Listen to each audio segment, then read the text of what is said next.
2025 December 13 Siraj editorial. കോടതി വിധി ചോർച്ച, സമഗ്ര അന്വേഷണം വേണം.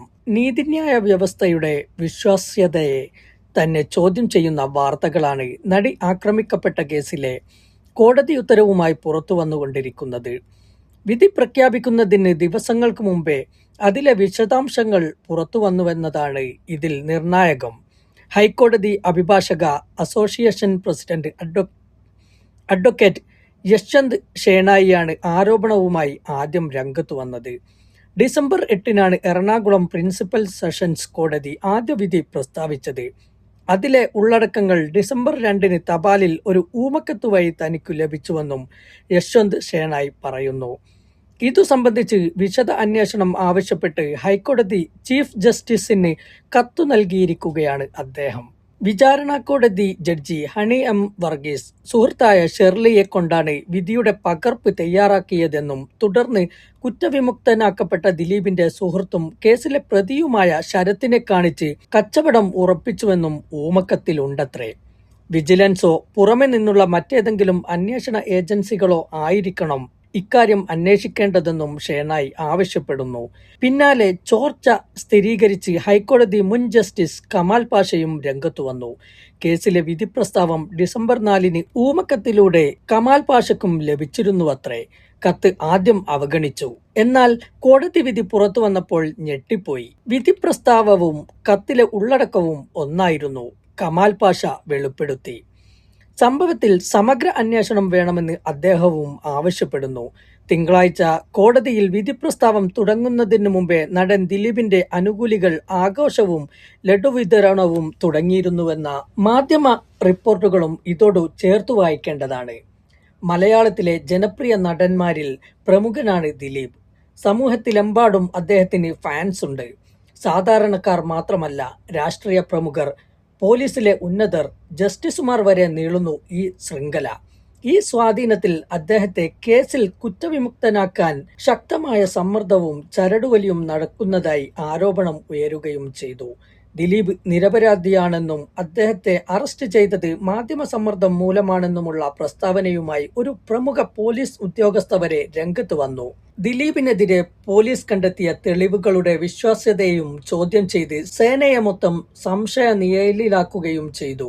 സിനിമാ നടന്മാരായ ചില ഭരണകക്ഷി MLA-മാർ ദിലീപിനെ രക്ഷിക്കാൻ സർക്കാർ തലത്തിൽ സമ്മർദ്ദം ചെലുത്തുന്നതായും വാർത്തയുണ്ടായിരുന്നു. ഇതൊക്കെ കേവലം അനുമാനങ്ങളും മാധ്യമ സൃഷ്ടികളും മുൻവിധികളുമായിരിക്കാം.